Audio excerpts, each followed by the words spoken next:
to another show of Pre-Match Community. We've got the usual suspects in our financial manager, who's checking all the books every day, all day at Old Trafford, Celo. We've got the Dengosaurus backup. We know the Gunnosaurus, we don't know how long he's going to be still around at Arsenal, so Wonga's always there on standby, but he also does it forever. He's always there, he's bringing up the youth, teaching them how to cross with the left foot. We've got former professional player with 3 caps to his name. I don't know, it could be more. I don't know, Mosa, you tell me. But they're also Could be more. Magic feet, or we like to call him the Tooth Fairy. There's a story behind that, but you'll have to join our Discord community. Tooth Fairy.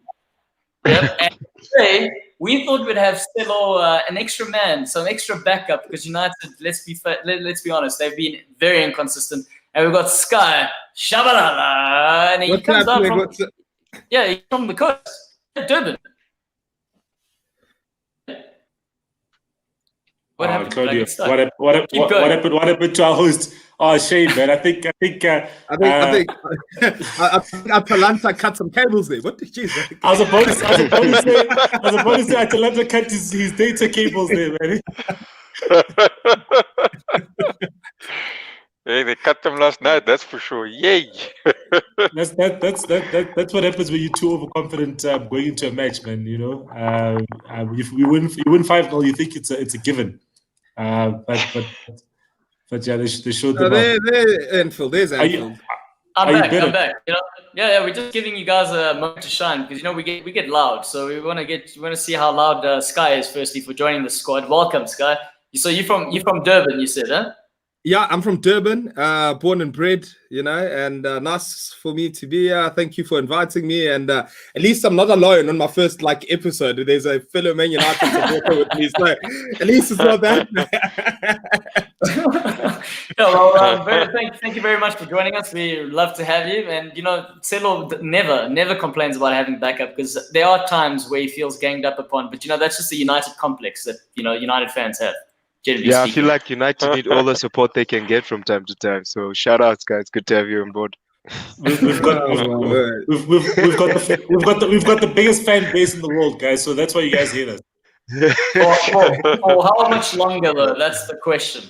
But talking about big fan bases, guys, we're going to kick this off with a huge tragedy in terms of what's happened with regards to football yesterday. Diego Armando Maradona obviously passed away yesterday. For those of you who don't follow football, you clearly just don't know this has happened. But so what we're going to kick this off is we're going to go through everyone, and everyone's going to give their memory about Maradona and what they remember most about them. Celo, what is your thoughts about this? Hey man, Maradona is a legend. I think my biggest memory of Maradona is what he did for the city of Naples.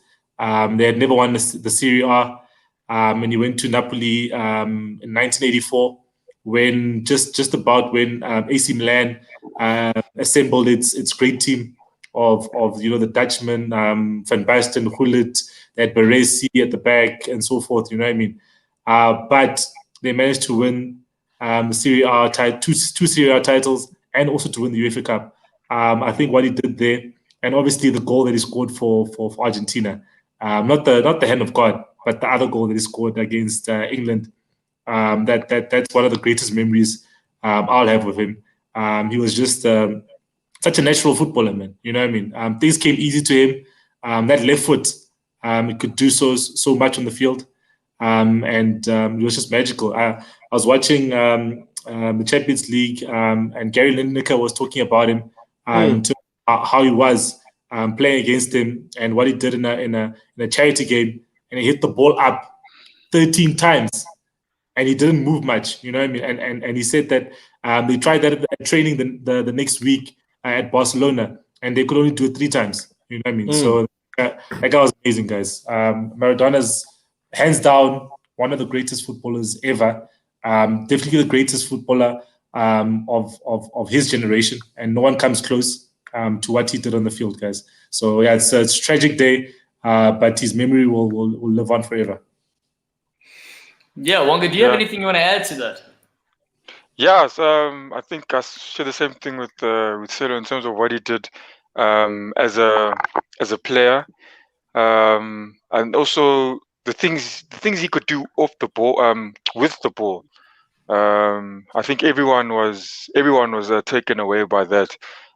Especially, I mean, you hear people. I don't think it really matters whether he would be able to play, whether he'll be able to play now in this decade against the players now. But I mean, if you just look at his time and when he played, he was someone just loved playing with the ball. I know you hear that a lot, but I mean, there was that special quote of his where he said he would be if he was at a wedding and he was wearing a white White gown, dress. a white dress, and the ball, a muddy ball came to him. He said he wouldn't even think twice. He would go and chase that ball to trap. I wouldn't put it past Maradona to be wearing a dress as well, to be honest. On Sunday night. And that actually goes to my next point, is that guy, I think, he's passed, he's gone, but I think everyone, obviously his family would be the ones that would obviously miss him the most. But in terms of everyone else, I think they all enjoyed him. They felt that they've probably given him everything that he could have given to the world. He lived his life, and I think everyone knows he lived his life to the fullest. I think if there's one person that took his body to the limit, it's Maradona. He took his body, and he did. Are you talking about on the field or off the field? His body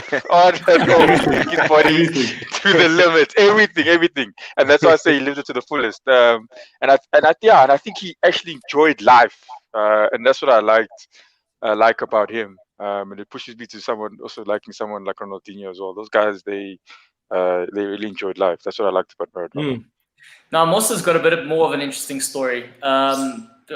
You can share it, but I don't know if you got. Did you end up getting a picture of him in the end, or did you just pretend like you were hanging around with the guy? He doesn't have proof. I'm so sad. He doesn't have proof. Yeah, I'm so sad that I did get to meet Maradona when they were in South Africa, camping in South Africa to prepare for the World Cup that South Africa hosted, and they were camping at a field that we used to train on, or we were training on at the time, and we got to interact with them quite a few times a month before the World Cup began.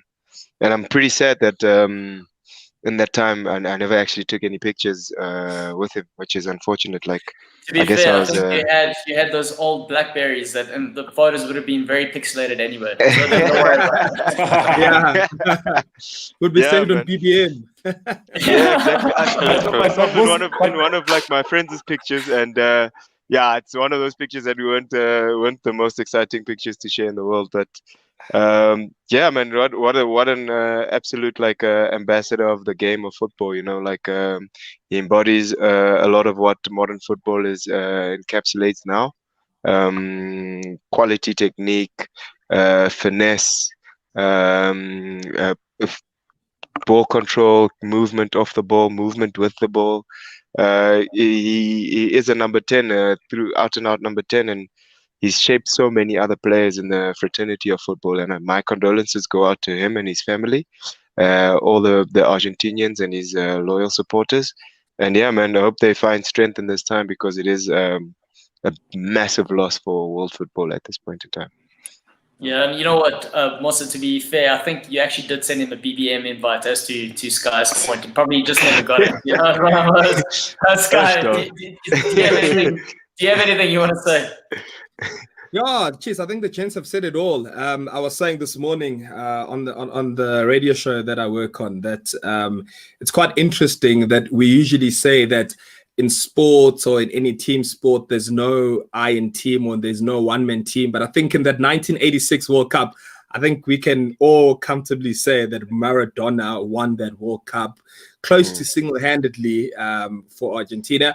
And it's amazing that he's so good on the football pitch, and he was so competitive, and he used to make Oaks look so stupid. But everyone who's paid tribute to him says he was the nicest guy that you'll ever meet. He was one of the biggest jokers in the change room. You know, he wasn't a Eric Cantona, because Eric Cantona wasn't, or Paulo Di Canio, who was so amazing, but they were absolutely cocky, but he wasn't. He just give me a ball and I'll show you what I can do. So that's been amazing. Just it's crazy that probably most of us here never got a chance to watch him play and all that kind of stuff.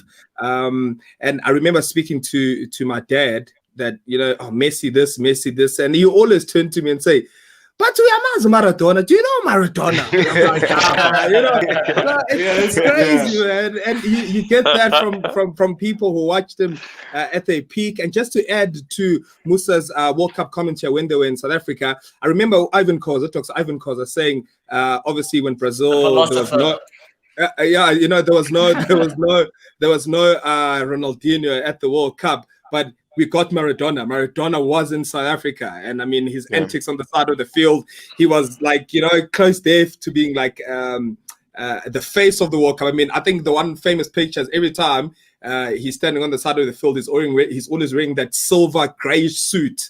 And you don't know what he's saying, but bro, like if a picture spoke loud enough, you'd just say that how amazing he was. And it's a crazy one that in a lot of our top 3, top 5 GOAT stories, I mean, personally, I don't have him in my top 2. It's Ronaldo, it's Messi and Ronaldo. But let me finish. But if you go to Argentina and you say Messi's better than Maradona, you will get shot. It'll kill you. Yeah. So, you can say that everywhere in the world, but don't say that in Argentina and don't say that in Napoli, because you will literally get shot. So it's an unfortunate thing that happened, but he did live his life to the fullest. I think you gents have been spot on with that. That man did everything on the field and did everything off the field. And condolences to him, to Argentina, the 3-day mourning they're doing as a nation. It's crazy times, but 2020 happening once again.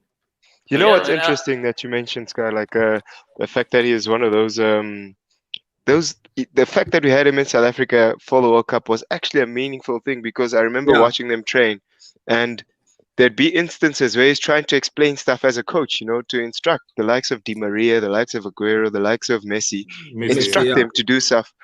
But then he ends up because he's very like a straightforward kind of talker, but sometimes he's a lot better expressing what he's saying with the football. So he'd actually be like actually on the field, taking free kicks, taking passes, and actually doing it just as good as the Messis and the Di Marias, if not better. It's just I guess he never had the physical capabilities to run 90 minutes, but he had all the touches and all the prowess still with him at that age even, which was amazing to watch. Yeah, and you've mentioned the fact that 3-day mourning in Argentina, him dying is pretty much equivalent. Which this is quite crazy, but it's pretty much equivalent to Nelson Mandela dying for us, which is pretty interesting. No, 100%. Yeah, that's true.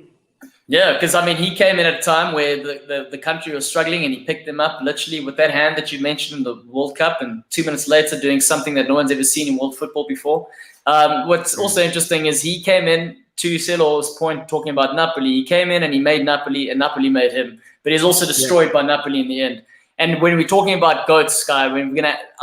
this is far too early to be talking about this, but just something to consider future down the line when your dad's talking to you. I mean, this was a guy who played games. I think he played on a Sunday, and from a Monday to Saturday, he was out not sleeping, or he was sleeping around with a whole bunch of other people. He was on cocaine, he was on alcohol, and he still rocked up on a Sunday, despite getting all the injuries that he got, literally broken ankles. He actually came out saying that the players like your Ronaldos and your Messi get the protection they get today because of all the tackles that he faced and he had to suffer. He was also an advocate on the field as well as off the field. He was one of the guys that first came out accusing FIFA of being thieves before they were investigated by the FBI. He was the first guy to have an official full-time agent. He was also the first guy to have a proper professional trainer full-time as well. And he was the first guy just to, defend all the players and make sure that the players were the stars, not the governing bodies. So that's why, apart from everything he did on the field, which is incredible, it was everything else that made him, I don't know, when we talk about football, the name is synonymous. So that's us. And we send our condolences to what Mosa was saying to Argentina and the rest of the people, football fans. But now to move on. And the game we're going to start off with, because it's the first game of the fixture for us, it's this one. Wow, man. Wow. We started with you once, man. Wow, man. No, dude, I do it according to the fixture list. That's kind of which actually makes me think that Liverpool have been somewhat helped out because the fixture game was right at the end. There was a weekend where it was Everton versus Liverpool. You saved that for the end. Bruh, put it at the end. at the end. Lack of consistency. Like corruption. Yeah. corruption. Somebody Claudio. should investigate. We should investigate Claudio. But Claudio, how do you feel after yesterday's loss to Atalanta? Jeez, well, what a deflating moment. We go from one extreme to the other, right at the bottom. I mean, Sky was getting loud on Twitter saying, not one shot on target, which was hectic. I only watched the first. I didn't watch the first half. I watched the first 10 minutes, and I was like, man, this game is boring. Then I switched over to an Inter because I was like, this is boring. Like literally, I was like, and I was like, wow, no, it's a waste of time. No, it was terrible. It was bad. It was one of those where Klopp saw on the Sunday, he was like, we got away with changing up the squad. We got away with it, and they really performed at a high level. So he was like, well, let's just do it again. Let's see the guys fight for places because places are up for grabs. And it didn't quite pan out that way. Like some of the players just seem they're not up for it. They obviously, I think they exposed the outer limits of our squad. The guys that are on the fringes, like the likes of the Riggies, definitely. I think his time is coming to an end very, very quickly based on last night's performance. We had a 19-year-old Nico Williams and the other Rice Williams at centre-back. Both of them had poor performances. We have the new signing, Tsimikas, who they signed for £11 million, meant to be cover. And he was anything but cover. He looked like, I don't know, he had a hole in his sheet. So if you were a ship and you needed a new sail, that was definitely not the sail to help you push through the storm. He was shocking. So it was from that. But on the plus side, it was the first time Liverpool have conceded 2 goals at Anfield in 137 games. So I think the last time they suffered more goals was in. Hold up. Wait, I think. What was scoreline against Atletico last season? No, but I'm talking about what happened. That is extra time. This is full 90 minutes. 90 minutes. 90 minutes. 90 minutes. Yeah. Why are you getting loud, Celo? Why are you getting loud? Let me finish my facts. I'm just Let me saying. finish my facts. You convinced I've got Sepp Blatter on my WhatsApp group here. He's not in there. There's no dodgy things going on here. Look, overall, it was a poor performance, but the good news is we are playing at Burnley, who are struggling. I think wait. Claudio, wait. You said it was the first time Liverpool conceded 2 goals at Anfield. In 137 games. Since 2015. Wait, what was the score against Chelsea last season? But why that was Carling Cup. I just read the facts. You don't have to call me out for this. This guy. I'm asking. Claudia, I saw that as well. I saw that 90-minute thing because I think the question there, I think it was the game during lockdown, Project Restarts, when you guys played Chelsea. When I think it was a 5-3 when Lampard and Klopp. Yeah, when Lampard and Klopp had that fighting match on the side of the field. Those 2 goals from Chelsea. Yeah, but I think you're right. Pulisic. Yeah, but I think you're right, Claude. There is something that it's either the first time you'd lost at Anfield in 90 minutes, but it's something like that. I saw it. It was losing and conceding 2 goals. Yeah, that's 2 goals. Yeah, in 90 minutes. Yeah, in 90 minutes. 90 minutes. Yes. Okay, now that see, our financial guys always checking the books. That's where you can't accountant. But to the point, I think what's nice, moving on from that, is that Burnley are they're 1 point above relegation at the moment. They're struggling, and they've got Woods, who's their main man up front, who's scored only 2 goals this season. And then even more importantly for Liverpool is that their main goalkeeper, Pope, who seems to be injured with a head injury. Yeah. So we know the type of game that's going to be played. We know they're going to sit deep, and we're going to have to try and unlock things. We're hoping that Henderson looks like he's been in training, because one thing we did miss was the metal in the midfield. We know Thiago is still MIA, so what the hell's going to happen to Thiago? I don't know. We've signed this guy, there's so much money, and he hasn't played. He's looked fantastic in training when he has done a little bit of things. I mean, he wowed Milner and the rest of the world. But yeah, when he comes, that much money though as well. Well, no, but it's what I mean by money. I mean the wages. Wages right now. Oh, a lot of money for Liverpool. Listen to this guy. Yeah, it's a lot of money for Liverpool. I think this match is there's no point of us trying to go crazy about it. Burnley, I want to say this, and I get a lot of backlash on Twitter for this. There's certain teams for me in the Premier League that add no value, and Burnley is one of them. Burnley. You know, like for example, like when Bournemouth left last year, I was quite bummed because it was nice going to the Vitality. It's that, you know, Eddie Howe, they play good football. Burnley had nothing. Yeah. You know, and it's so weird that I was watching. I don't know which it wasn't this game. It was the game before Burnley's game that they played the long ball so much to Chris Wood and Ashley Barnes that once they start playing at feet, Chris Wood doesn't know what he's doing. They're like, you must watch him. You must watch him. I know, obviously. It's because he's watching up here the whole time. He's not used to getting anything down here. Dude. Exactly, and they hold on to players like a Tarkowski should not be playing at Burnley. You know, Tarkowski should be nowhere at Burnley. So for me, anything that has Burnley is always Burnley losing because I can't wait for them to leave the Premier League. So Burnley, and I'll never back Liverpool, but I'm backing them now. I'm backing football in Liverpool. You know, I hear what you mean. I hear what you mean.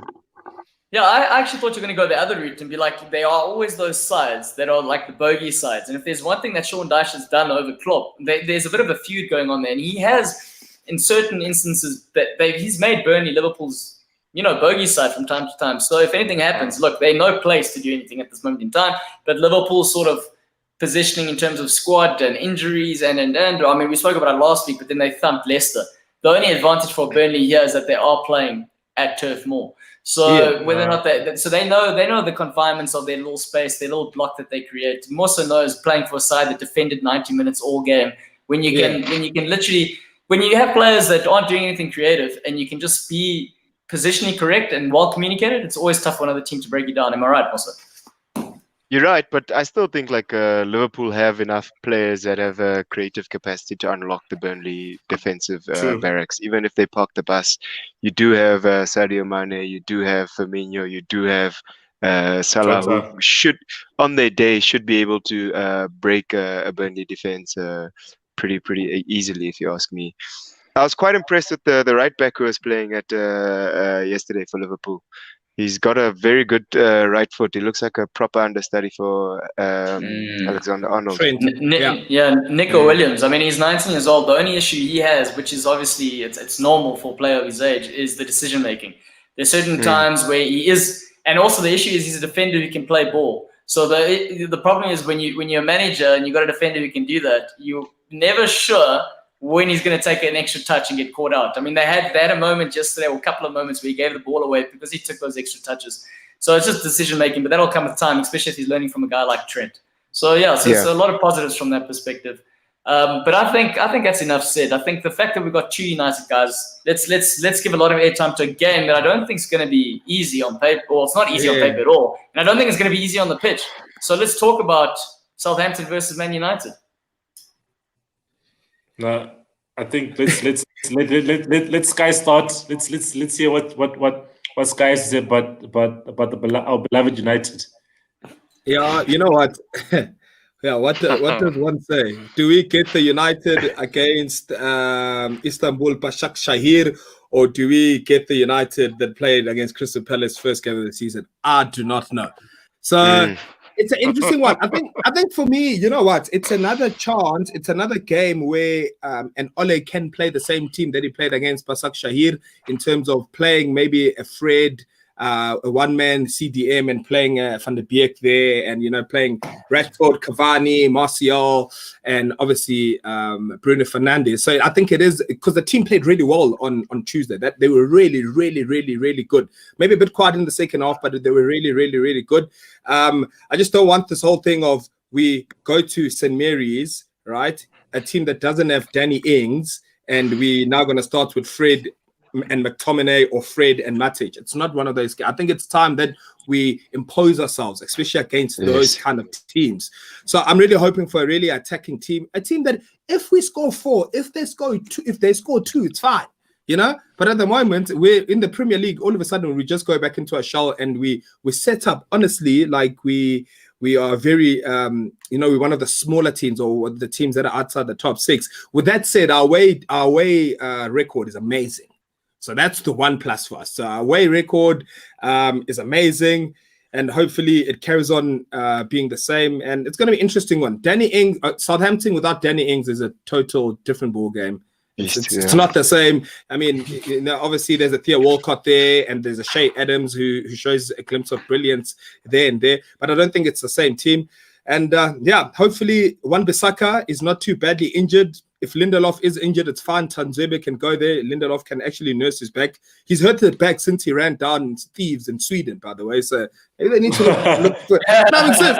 Ever since he ran after the thief, his back has been a problem. It's one injury that's been bothering him. So yeah, hopefully Wan-Bissaka is back. I'm not too sure how far Shaw is. I hope he stays far because Alex Telles looks like he is something else. I think he's really something to be excited about. Yeah, so because of the home away form, United, the way we played on Tuesday, and if he keeps the same or 95% of the team that played on Tuesday, a comfortable Man United win. It should be that case, right? Like the United should be imposing themselves against teams like Southampton. They pump themselves up in the Champions League. They pump themselves up against the big teams, but they just slip up points against teams which they should be beating with the players that they have. And sometimes it comes down to that factor that they don't impose a lot of their expression in the field. They try and protect themselves from something.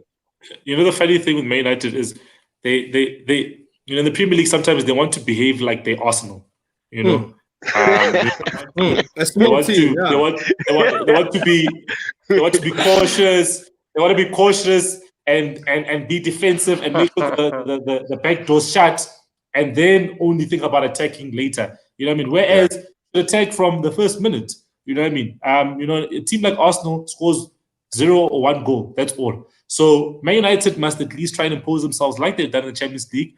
But you will see what happens. You'll probably start with the McFred combination again, which I don't like.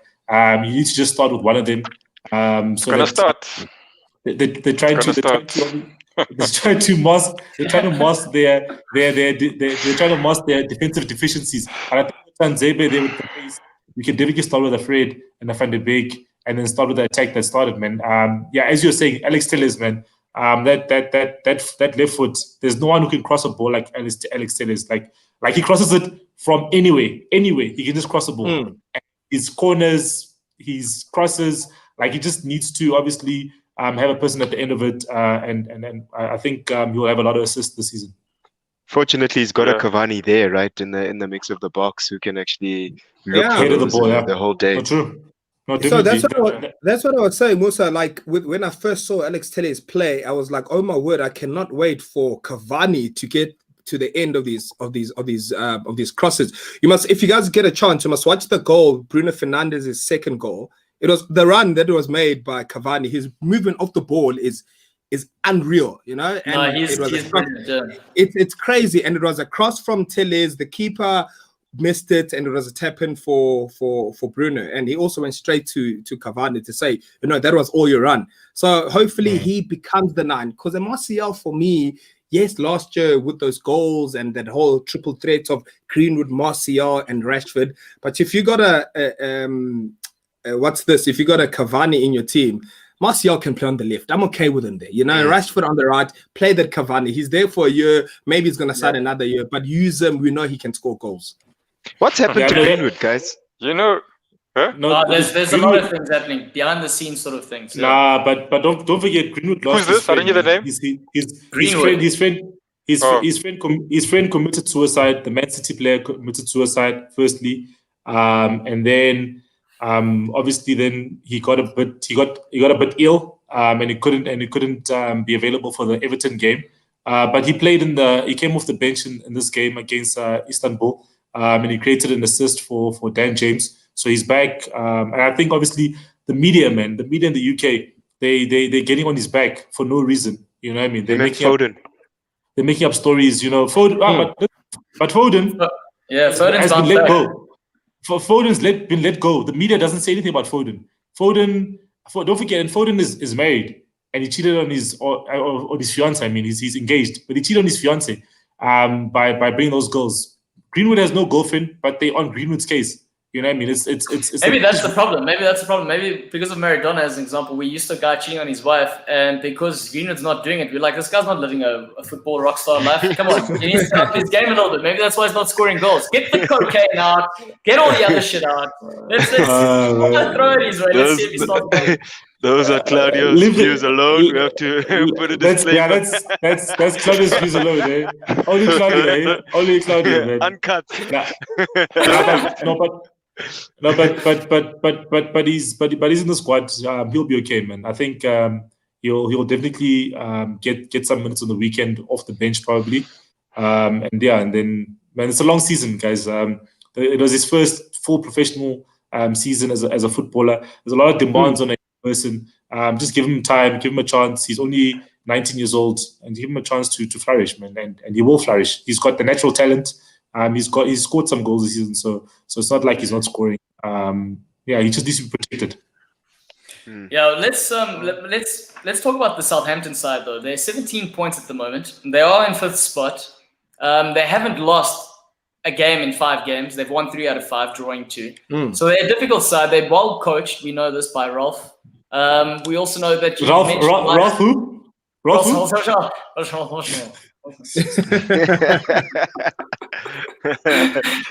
here we go back to Ralph. He's got the likes of Walcott doing business. You've got, I think for him, what's pretty key, unlike a United right now, is Southampton know their back four. They know their side. They've got the Bertrand on the left. They've got Kyle Walker's on the right, and they've got Vestergaard and I don't know the other Danish guys. Interesting name as well. But the same set of players going out week in, week out. And when you guys are trying to set up a structure and you know you're starting 11, that only bodes well going forward. So that's going to be tough for United trying to break them down. Sky, in terms of this sort of fact, I mean, also let's not forget, if Southampton win, they all of a sudden jump up. And if Liverpool and, say, Chelsea and Spurs drop points, they're in the top. They're in the mix. Yeah. So why would they just roll over for United, for example? Sky, how do you think the dynamics going to play out between these two sides? Yeah, obviously, the thing is, though, with the Southampton team, it's quite amazing. I mean, they get was it 9 against Leicester? And then all of a sudden, they go on this amazing run and do things that haven't been done before. Danny Ings, all of a sudden, he's playing like Aguero. So that's the thing. You don't know which you don't know which Southampton team you will get on the day. I'm just hoping we get the 9-0 kind of Southampton team. But Ralph is an absolute legend. As a coach, tactically, I think he's amazing. He's very, very good. And you never know what he's going to bring to us. But I just think, maybe not 5 years ago, because that was Van Gaal and Moyes. Maybe 10 years ago, we wouldn't be having this conversation. You know what I mean? We have to get back there as Man United, where you go to St. Mary's, get the points, and get out the way. And that's it. I obviously don't get. I mean, Ward-Prowse, jeez, like Ward-Prowse, jeez, like I got some anxiety about him because David De Gea and free kicks, they're not friends. I was about to say, surely that's a worry. That has to be a worry. Yeah, he's the best. He's the best free kick taker in the Premier League. Yeah. Gareth Bale. Come on. No, but man, best free kick taker. Best free kick taker. Five free kicks. Wonga misheard you. He thought you said best swing in the game. That's what he thought. Swing, yes. They say the same thing. Yeah. Okay. Wonga. But Claudia, you Huh? No. I would say Wonga's probably left-footed, right? Yes, definitely. Yeah, okay, Sharp, let's move on now. Yeah, Sharp, I understand. Yeah. Sorry, Scott, what did you say? I forgot what I was going to say now. Sorry, I forgot what I was going to say. Sorry, but I just knew Wonga left foot because he's protecting the left footers union. I like this though. Guys. This is the possible team chemistry in terms of what's happening with United at the moment. They just get so confused. They interrupt, they cross lines, they can't finish things. I think this is what's happening here. Yeah, it's like having Dan James and Fosu Mensah on the same flank. Crystal Palace that game, remember? Yeah, that was horrible. That was painful to watch.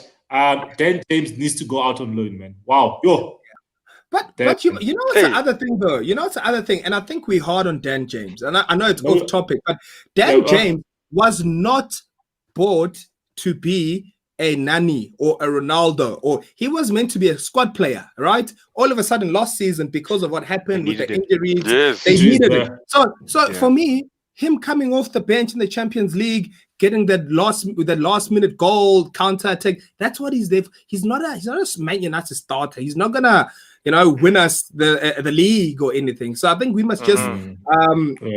compare Chillax. him and judge him to the likes of Pepe, and don't judge him to the likes of 100%.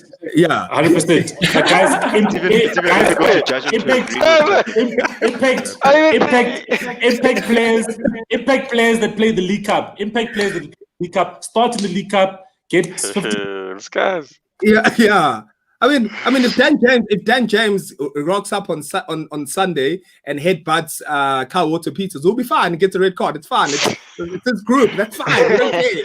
It'll be 3 games without him. It's okay. You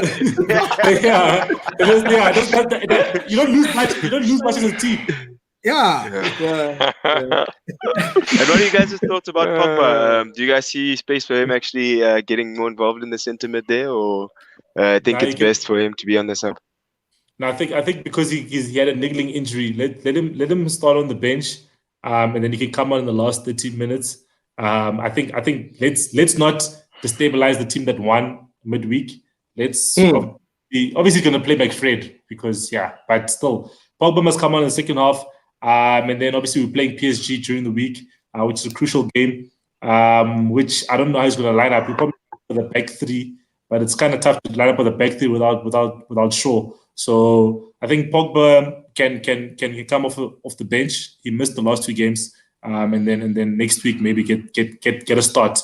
And I think that'll be better than starting him against Southampton. And also Southampton is a very good pressing team, and Pogba wants a bit more time on the ball. But also I think it's Solskjaer, the way he uses him is not the way he's supposed to be used. You know what I mean? So he's trying to utilize him in a way where he wants him to go get the ball from the goalkeeper, whereas you should rather place him closer to the center circle. You know what I mean? Where maybe you get the ball played out and then you pass it to him. But Solskjaer is not using him properly. But I let him start on the bench. It's cool. You guys think his agent might be at it in January again? See it pushing for a move, possibly disrupting the United's sort of harmony, or lack thereof anyway, but disrupting whatever's left of it. Not now, man. At the end of the season. End of the season. Yeah, he'll have one season to go with the club. Then if he wants to leave, I don't mind him leaving because I want him to be happy. If that's elsewhere, then it's cool. You know what I mean? We'll take the money and move on. All right. And talking about moving on, let's talk about the big one for the weekend. Chelsea versus Spurs, guys. This is a big one. Lampard versus Mourinho. Top of the table clash. Race. Yeah, Musa. Yeah. What are you feeling about all of this? I'm feeling up for it. As a Chelsea fan, I think we do have some firepower in our artillery. We do have a solid defense. It's just I'm concerned about the type of Tottenham we'll be facing, man. Like if we do face a Tottenham that did pitch against Man City, did pitch against Manchester United this season, we could be up for a really, really big clash. And Mourinho's tactics, they've worked very well. He's managed to calm down a lot of big players in the league, and potentially guys like Ziyech and Werner might have to face that this weekend. But I'm still up for it. I think Chelsea do have a lot of artillery in the front six. There's options for the team to put. I think Tottenham will start defending deep as they did against Man City, to just soak up that pressure and look for a counter. But I think with us versus Man City, we'll have a lot more penetration. Man City was relying on Jesus to create something. They never had any more outlets in that front attacking force, where I think a Chelsea could have a little bit more options. We've got Abraham's firing on all cylinders. It seems like he's got a goal in him every game. Timo Werner is ready. It's just I think his finishing is a little bit lackluster from time to time. He gets in the right positions, but then he just doesn't have that quality finish which we'd expect. Can we rewind to Abraham's goal in him every game? Let's rewind to that one. Yeah, Yeah, actually, I man, he looks dispute like he that. has a goal in him every game. Like every time he comes on, he looks like he's going to He's one of create those something. Inzaghi sort of looking players. You know, it comes off the elbow, hits the forehead, but it goes into the back of the net. Yeah, It's so a maybe goal. that's what you mean. Yeah, Yeah. yeah, it's a goal. Like I don't look He's at it very in the good at sense it. of like saying the most beautiful, most exquisite. Those you'll probably get from Ziyech, Werner, and the likes. But Tammy Abrahams will be in the box, and he'll be putting the centre backs of Tottenham on their back foot. Dyer will have a tough day against him if Abrahams is there. It will give Mason Mount a lot more space, Ziyech a lot more space. Werner a lot more space to actually attack these guys. And once they can attack that defense, I think they can turn them really, really quickly, especially with the pace and the quality that they've got at the end of it. No, And when you're comparing the two, It's interesting you're talking about Timo Werner. Hey man, I saw I didn't watch the whole game against Rennes, but people are putting him on fraud watch apparently. Saying that Liverpool supporters are saying that we dodged one. Hey, he misses too much. He's missed 2 open goals in 2 games. That's the thing. And even someone was making that the fact that he's one of those forwards who takes a lot of chances to score goals. You know what I mean? Whereas it's obviously other strikers are more clinical. You know, they let's say out of 3 chances they'll score. You know what I mean? Hey, Sky, you got a fan there. Hey. you bring your fans to the studio. Bloody Liverpool, like.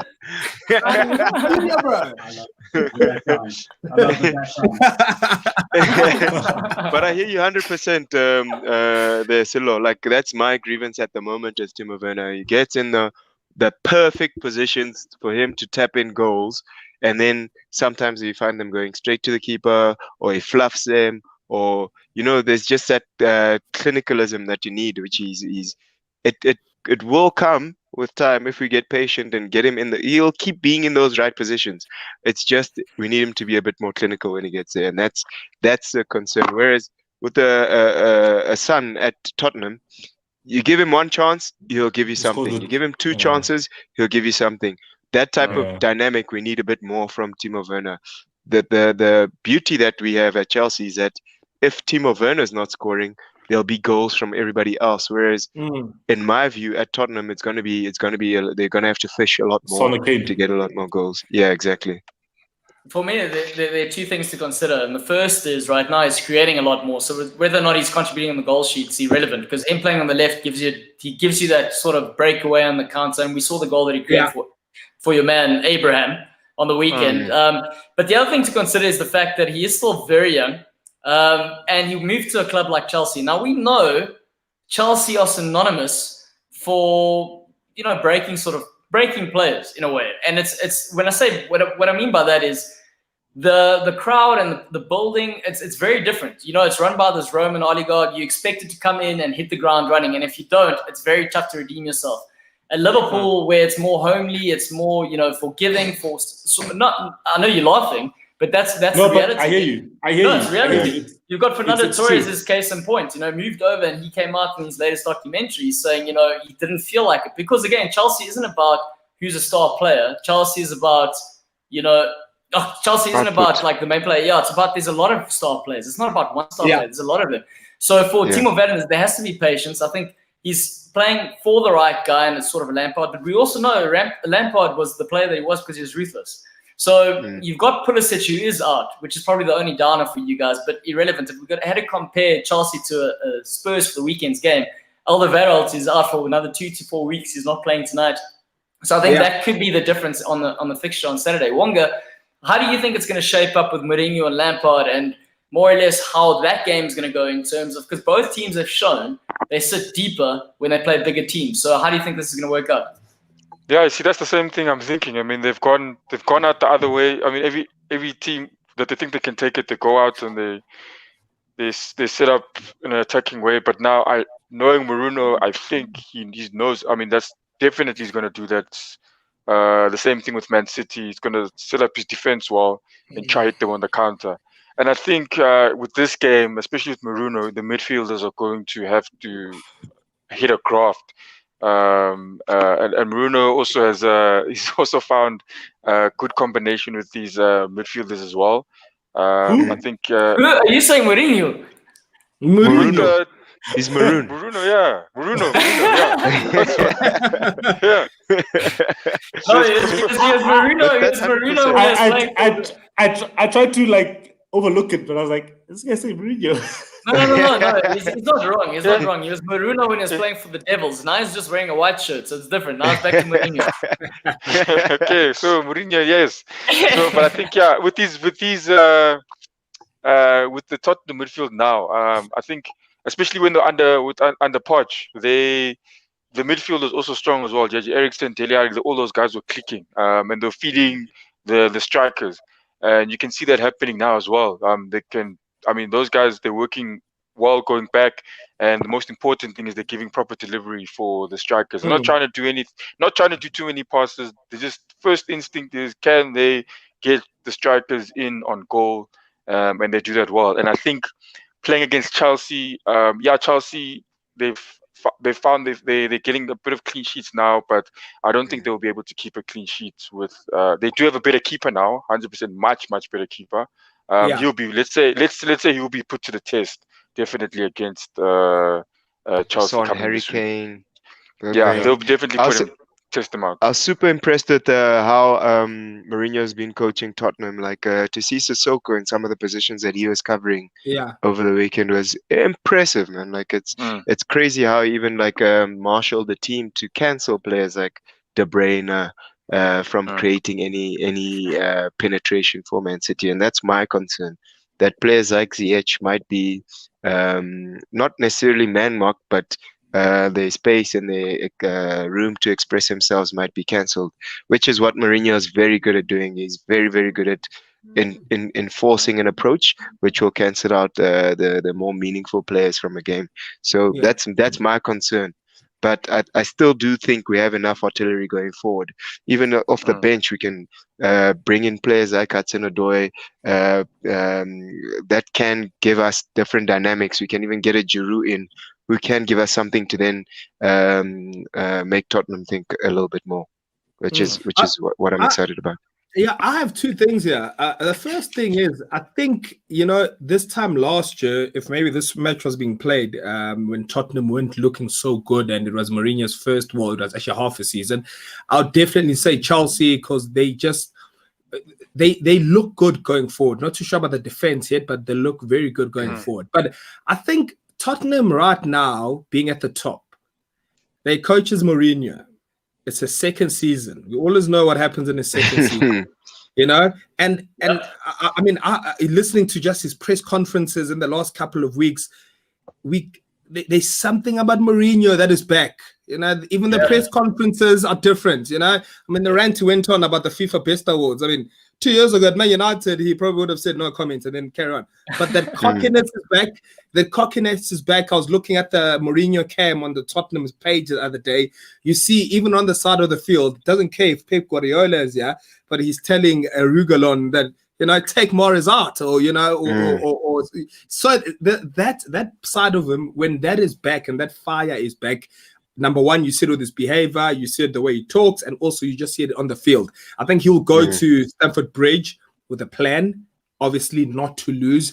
If we can win, it's fine. But this time he's actually at the top. So he probably needs that because he looks around him. He looks, okay, well, Liverpool are playing Burnley. He looks around that this one is playing this one. I have to maybe get at least a draw. It's a good point. And then or look for the win. So I think that the tactics, we know what we're going to get, but we're not sure of the team we're going to get, is with the whole Toby Alderweireld thing. Obviously, he's out. He's not playing tonight. So we don't know who's going to play there. In the midfield, is he going to play Ndombele? Is he going to play Lasalso? We don't know. Is he going to play Harry Winks? Is he going to play Emora, Birdvine? I think we do know that Bale's not going to play. And that's There's goal happening this weekend, I think. The Bale, interesting. The question, or the cloud regarding Bale is that he's not going to be using the big games because, number one, he's a luxury player and Mourinho knows that. He's going to bring him on against the smaller teams, but against the big teams where he needs players to run for 90 minutes, he's not going to risk a result to put a Bale on the field. But No, 100%. would you be surprised if he plays him though? 100%. Create I'd be some attacking shocked. impetus on those counter attacks. see, It'd be so meaningful to have a bail. Yeah, for me, I wouldn't. Not to That's start. Mourinho for you. You know, I Yeah. mean, when against Man City last week, I had no idea that a Bergwijn was going to start.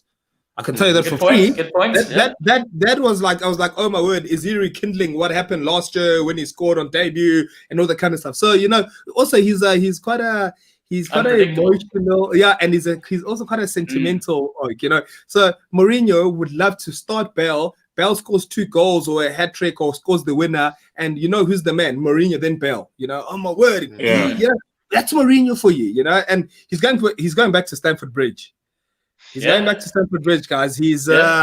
It's not gonna be easy there for Chelsea. But the second thing I wanted to talk about is I'm just also quite keen for the matchups. I mean, ZH against Rugelin on the other side. You know, we got Doherty or Werner.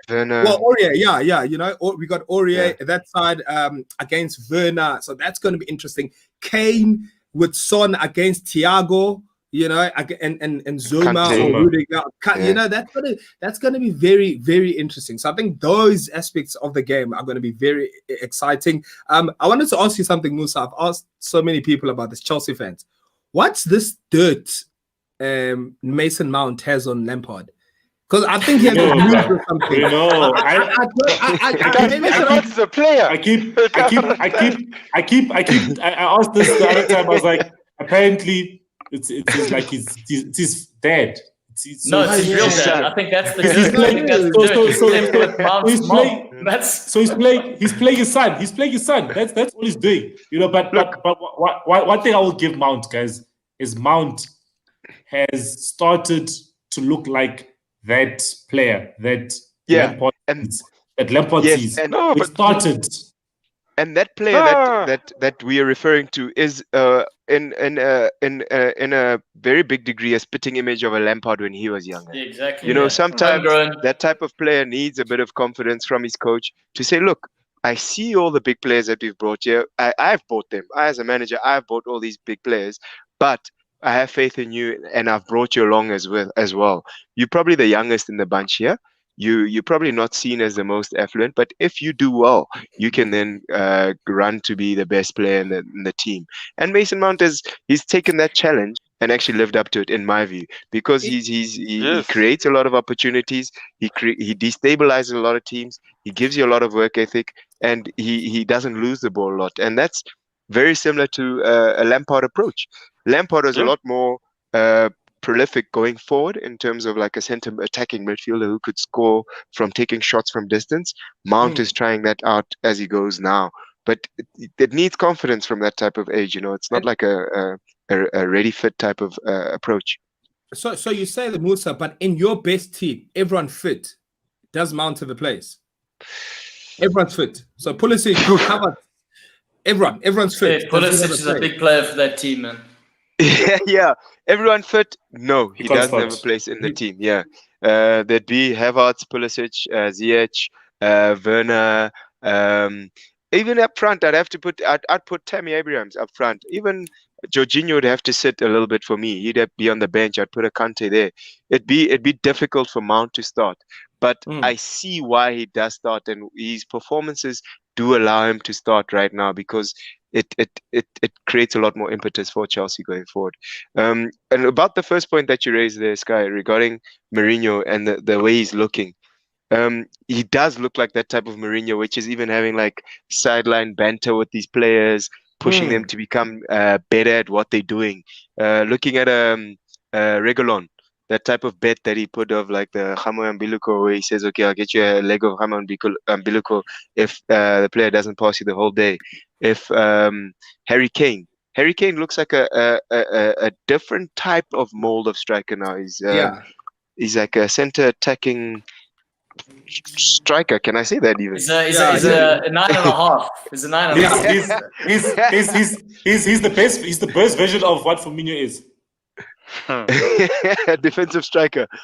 Just with I'm not even going to comment because we go down this rabbit hole every time. So I don't know none of that shit.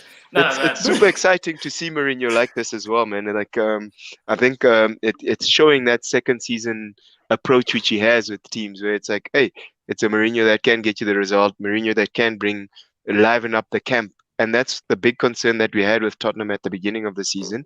We were worried about the characters in his team more than himself, and it seems like he's getting those characters to come to the party, which is exciting to watch. And in getting there, you look at the things he's done, especially this season. He's done two things. He's obviously changed Kane's position. I mean, under Poch or anyone else, no one touches Kane. Kane is Spurs. And then, secondly, what he's done to Dele Alli. I mean, Dele Alli I swear the stadium was built for him. And he's told them, listen, I'm the boss, you can go.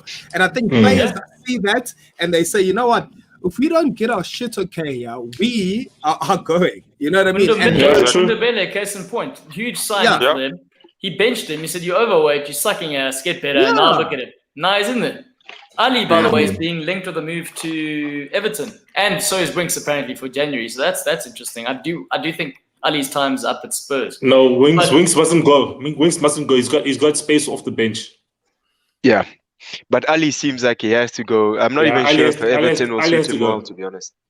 Yeah, you can't have Ali and James in the same, or James in the same team. You can't do that. Ali needs to leave, man. What's the team that takes other players that were good at other teams? West Ham, yes. West Ham. I don't know if Sky's been listening to our shows, but you knew that answer off the bat. Talking about London sides, let's move over to the one where Wonga comes onto the show, and for the last couple of weeks he's been a little bit optimistic, but I can actually see it in his face now. The optimism slowly seeping away from that wonderful smile he normally has. Arsenal versus Wolves. What a tough game. Yes, it's Wolves. Wolves, they were like what cousin will know as well. I always like watching Wolves. The thing I liked about them is that every time they played a big team, they don't deter from their style of play. They want to go score goals, and they want to try and win the game they're playing. There's not this thing of trying to defend and just try and survive the game. They literally play every game to try and win it. And you can look at the individuals, the players they have. I mean, now they've brought in Prudence.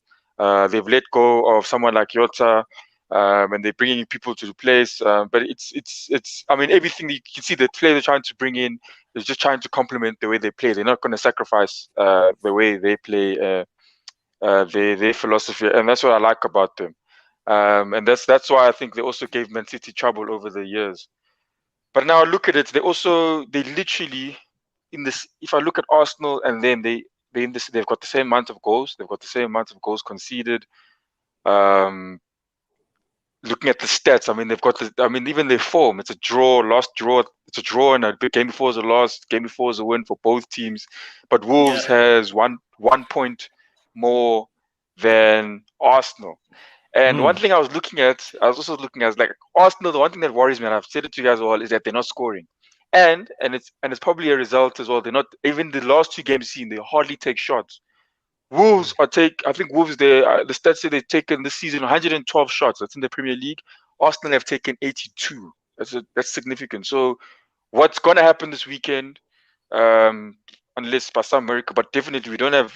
Nothing has changed. What's his name? Bukayo Saka is also not going to be able to play. It doesn't look like he's going to be fit. There's optimism there, but it's definitely not going to play.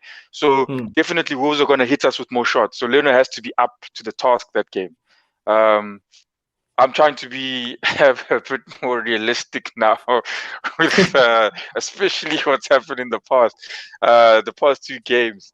But I definitely think Wolves are going to they will see this as a game that they can win. It's points they can pick up, whether it be a draw or a win. I appreciate your honesty. But here's the positive thing, though, for you, Wonga. Right now, you've mentioned it, where you've touched on it, is that Wolves are a bit all over the place right now. Yes. They've changed their formation the last game. That for the first time in a couple of years, he's played 4 at the back. Connor Cody might not be available because apparently he's come in contact with someone who's got corona. We know things aren't very happy with Traore at the moment because he's not getting game time. So the talks of him signing a new contract have stalled. So the things, I don't know if it was the Jota thing that was the catalyst to all this madness in the Wolves camp, but it seems a bit uncertain at the moment. So if there was ever time to like face a side, and if you haven't scored, it is a Wolves, because like you said, they're conceding goals. So I think for us though, it's deciding who's going to score for an Arsenal and put all that money on that, because we'll make some money. I think that that's the sort of thing. But you see, that's the thing, is that the thing that worries me is that even though Wolves are not scoring the goals, they're taking the shots. They are taking the shots, and the stats tell you Arsenal are not taking the shots. So they're probably Arsenal going to come out there, and it's against Wolves. They're going to come out there, take 1-2 shots, maybe 3 in the game, the whole game. And I think Wolves will be aware of that. Those guys are going to be hammering left, right, and center. They're going to be taking shots. I think Wolves, they played, it was against Man City this year. They should have won that game. They should have won that game. Yeah. The opportunities were there. They broke down the City defense. Now I'm looking at our Arsenal defense. Yes, we've got 2 centre backs, David Luiz, Gabriel have been playing well this year, but I'm just worried. I mean, you got someone like, in fact, they put it like this: Arsenal have said, and I think it's a big reason why we can't even get the shot on target, is that creativity in the middle. And obviously, the obvious reason is Uzo. There he is on the. Talking about the creativity though, Wonga. Sorry to interrupt you, but you had your Inter shirt on there on Tuesday on the background. The talks are still going on with this possible move for Eriksen at a cut price. Yeah, you see, that would be great for the team. It's definitely something we need. They asked Arteta about it yesterday, press conference, and he said, like every other manager, we don't talk about players that are not in our team. That's that same typical answer. That's a standard like football manager response. Yes, they tell him. They're pretty sure they learn it even if they don't understand English. That's the one line they'll know. Part of the manual. It's part of the manual you get. Football manager. When asked about other players, I only focus on my own. But obviously that's for I think any manager. Xhaka if they say they swap Xhaka for Eriksen, I don't care what team you're in. That's a no-brainer. Swap the guy out, especially if you've got no one who can create chances. Wolves have people. They got Jean Moutinho. I'm not sure how on their fitness, and they've got Prudence as well. Neves. It's worrisome. I watched them against Man City. I saw them against Southampton as well. The way they're passing, trying to get the ball in. It's not this Arsenal thing of ball goes wide, then it takes a moon shape all the way to the other wing. Then if there's nothing in the middle, it goes back. Then it comes around. It's you can even. I'm pretty sure you can draw like a box around where the ball is going. It's probably just does a box like that. It's so boring.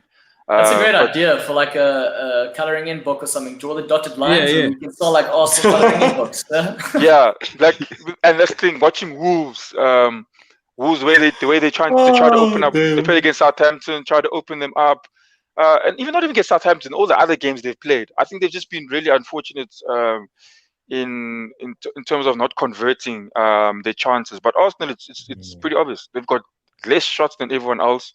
And that's why they're not scoring. You're not shooting enough on target. Even they've got pretty much. I think the Wolves also have 34% accuracy, but I mean they're the ones taking more shots. I don't think the accuracy it matters much now if you're not taking more shots.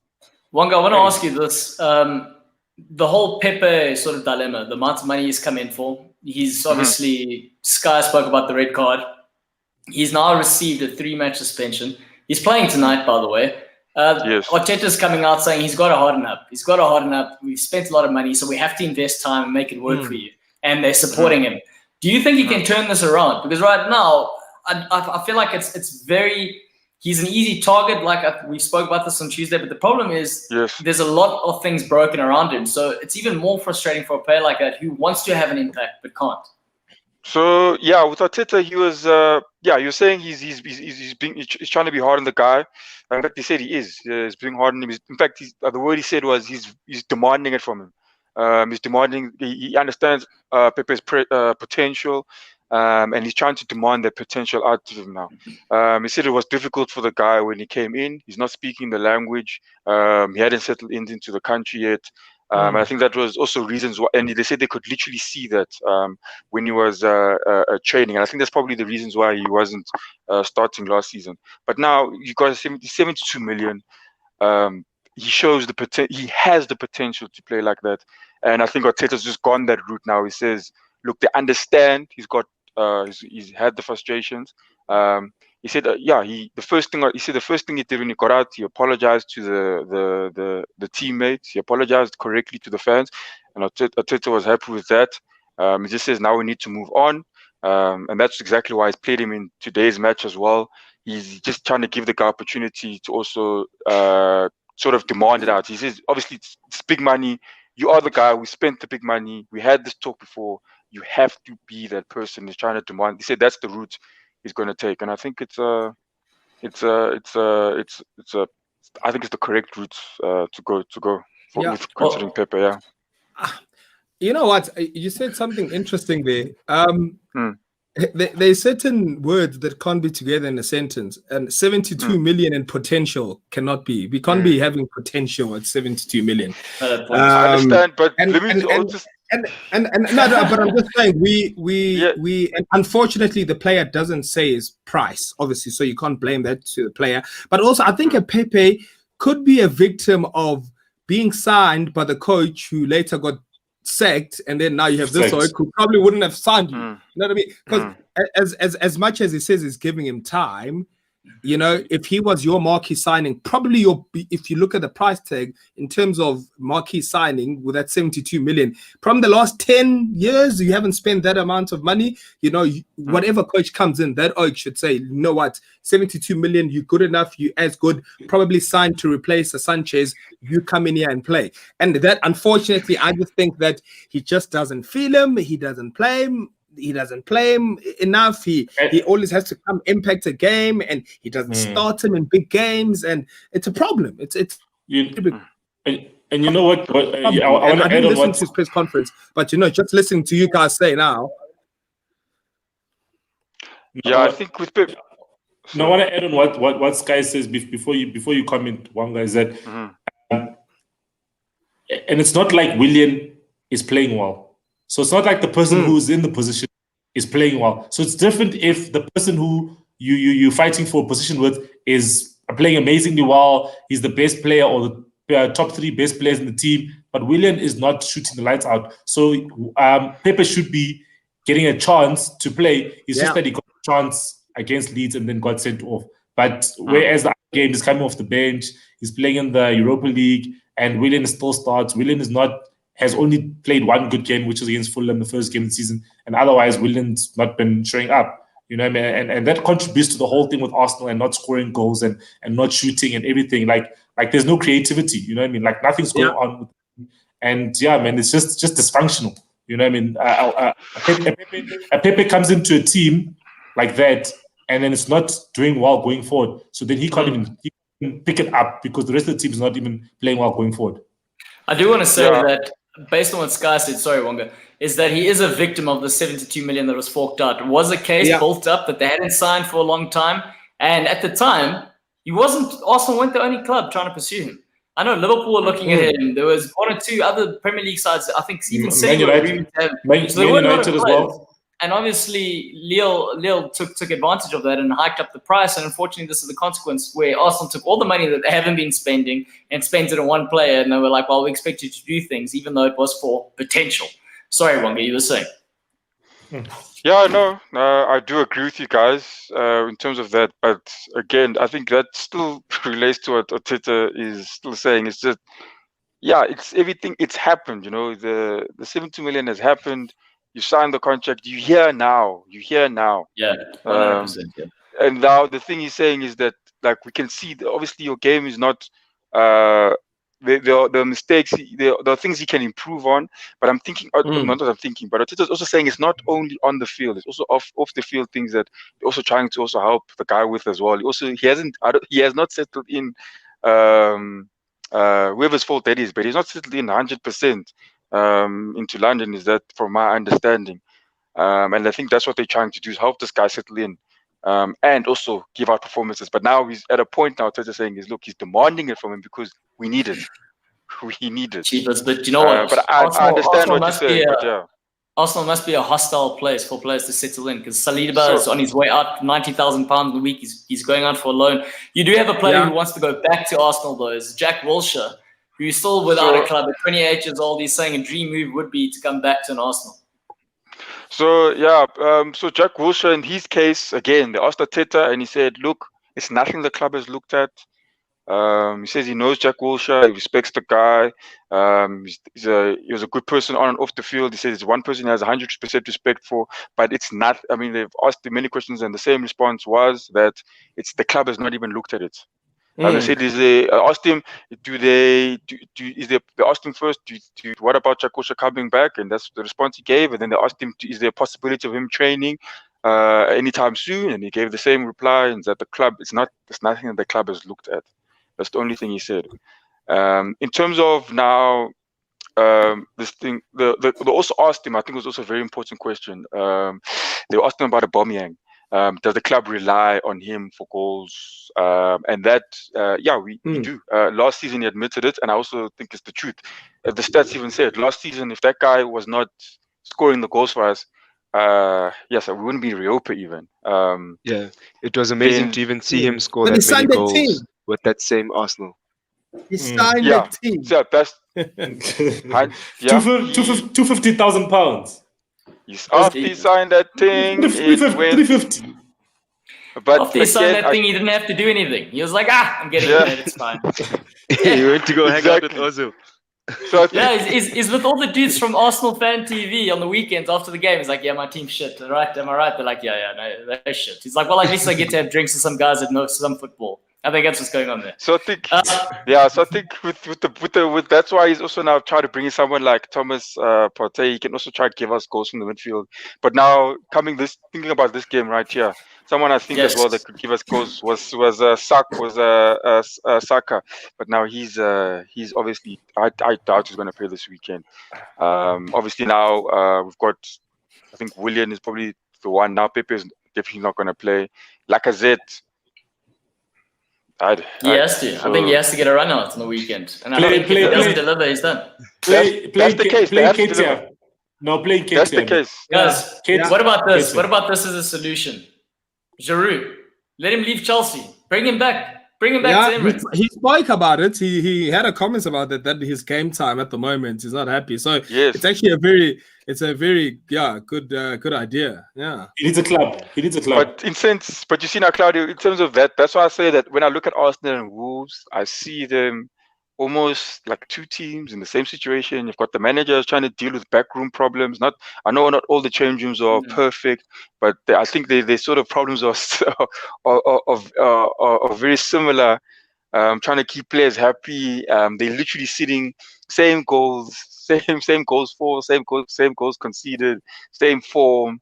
The only difference I see is that Wolves are the ones that they have a bit more creativity in the middle, and that's what worries me going into the game. That's why I say that. That's the only thing that worries me. And I think you're 100% correct, Wonga. Moving on, guys. Oh, Sky, our number one, who's on here every week. Marcus, he's on. He's a bit late. He's a bit tardy. Marcus, He's got the English stuff. Check your time, sir.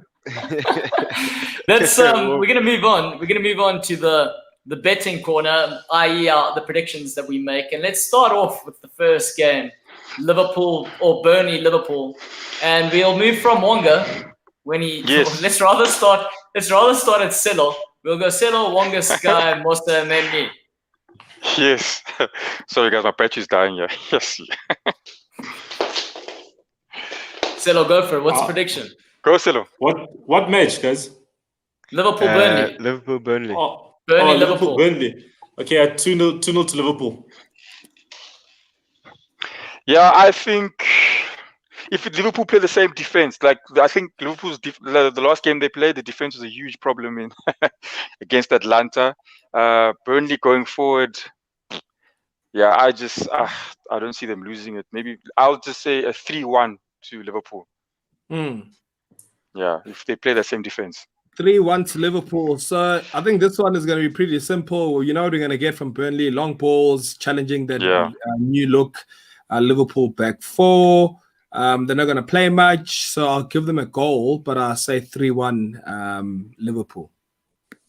Yeah, I follow through with that as well. That 3-1. I think we will see Burnley do attack them on the long balls to destabilize the defense, but Liverpool do have enough like attacking prowess to unlock their defense and create a lot more individual goals. So I do see a 3-1 for Liverpool. And you know a team is cuck. You know a team is cuck when they get a free kick, like after 20 minutes, it's close to halfway. The keeper comes out, everyone goes into the box, and they just fuck it there, bro. I can't watch for that. something. You would have hated watching us play. Yeah, back in the day. Tax football. No, we were told before, I think it was just before the final, Mossa, we make the final of the Varsity Cup. I get called in by the coach and I get sat down. And literally, I shit you not, it was a 45-minute conversation. Claudio, and I played right back. Claudio, you're not allowed crossing the halfway line. You need to sit back and you need to defend for 90 minutes. So that's literally the conversation, yeah. And I went up anyway and ended up scoring in the final. Hey, Musa, am I right? We did a little celebration. Anyway. So what is the your prediction? 3-1? It was 3-1 from Musa. 3-1 from my side, yeah. 3-1. This is the first time I'm going to agree with Settle on anything, really. I'm going to say 2-0 to Liverpool. Next game we're going to talk about is Southampton United, the big one. Settle, we're going to keep the same. Actually, no, sorry. Marcus said let's start with Wonga. Wonga, Settle, Sky, Mossa. Always start with you, Wonga. That's the new format to the show, according to our number one viewer. Southampton versus Man United. I will go a 1-1 draw. Hey, oh wow! 1-1 draw. Okay. I say wheel. I say 2-1 to Man United. Our away form is impeccable, 100% this season, and also the end of the last season we didn't give away points away from home. So 2-1 to Man United. Yeah. So I see us going up 2-0 very early. To score a third, like after 80 minutes, and then they'll score something at the end with Theo Walcott. So I'm going for another 3-1.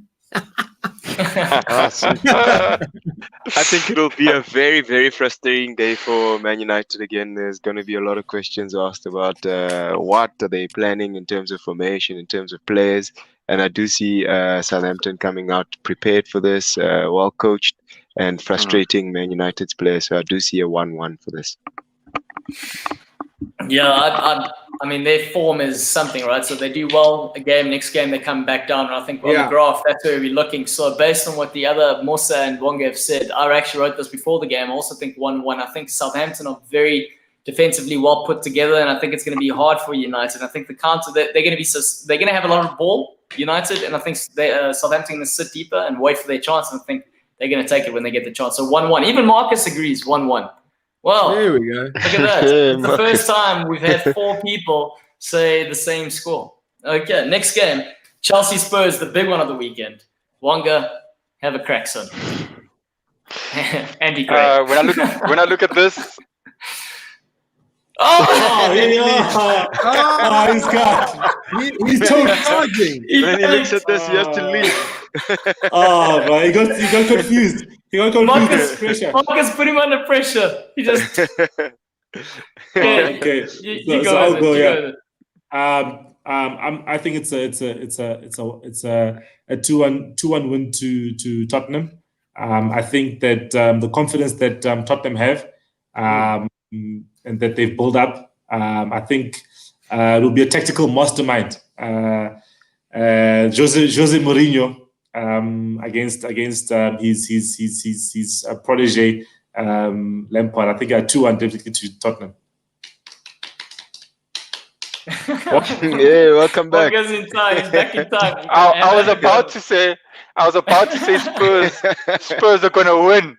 You see, not even the gods are allowing that. Spurs to win. That's what I was going to say. It's the North London Mafia, bruh. North London Mafia. Yeah. Here. Hey, so I'll say it again. Let's hope it goes through. 3-1 to Spurs. 3-1. Yeah. What's that? Yeah, 3-1 to Spurs. It's quite scary, Oh, man. you agreed with Marcus. Yeah, sorry. Yeah, like yes. in terms of Wanga's predictions and Marcus's predictions, that would build a case where Chelsea would capitulate in the same manner that we did see Manchester United capitulate against Tottenham earlier this year. And I don't see us setting up that way with the types of players that we do have, like Kante, Thiago, and the back.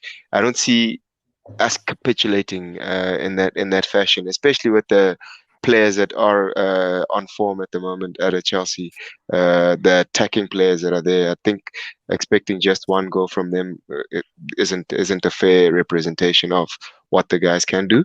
Maybe it does speak to what Mourinho can produce on the day. He can cancel out a lot of that firepower that we do have at the moment, but I do see us winning it 2-1.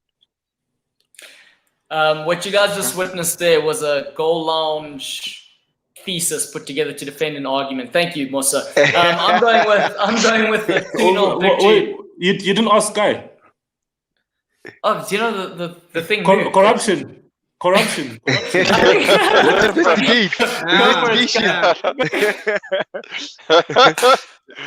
No, my prediction is quite simple. I'm a big Mourinho fan. I think he's got his swagger back and he's going to go to Stamford Bridge to smash and grab. Yeah. And I reckon 1-0 Spurs. Yep. 1-0 Spurs. I said 2-0. There's no ways Mourinho's letting Lampard get the better of him. There's no ways. Yeah, Like you said, he's in the right frame of mind. He is where, like, he's Mr. Instagram now as well, guys. Let's be honest. He's reached new levels. So I think it's going to be a 2-0 victory for Spurs. That's what I'm thinking. I mean, I could be wrong because Chelsea could get one goal, but as far as the victory, it's definitely going to a Spurs. 100%. Last game, Arsenal versus Wolves. Yeah.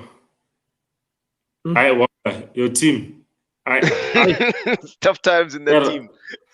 Wonga, I want to give Arsenal a goal. I want to at least give Arsenal a goal. Because I feel bad for the team. So I think let me give you guys a 1-1 because last week I said that Arsenal was going to draw against Leeds and it happened. As I predicted 1-1, but it was actually a stalemate of 0-0. So this week, let me give you another goal this week. He's He couldn't believe what he was doing. He didn't want to predict his own team. so yeah, I draw a 1-1 draw. Yeah. Cool. Sky. Yeah, I also see this one being a draw. I think, you can't choose between them. I mean, Wolves, not the same as last season. Jimenez, I mean, I hope he fires for my fantasy, but besides that, yeah, he hasn't been the same. So I'm also going for a draw, but I think there's going to be more goals in it. I'm going for a 2-2 draw in that one.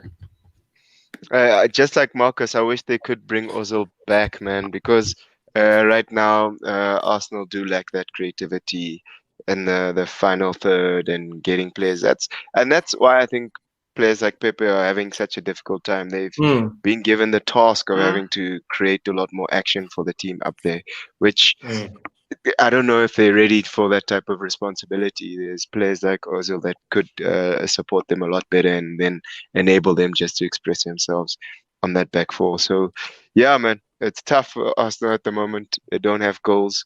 Aubameyang, hopefully this could be the game to spur him to actually score a bit more goals. But yeah, it's just the lackluster type of performances from Arsenal at the moment. So I think we could see like a 0-0 draw from this game.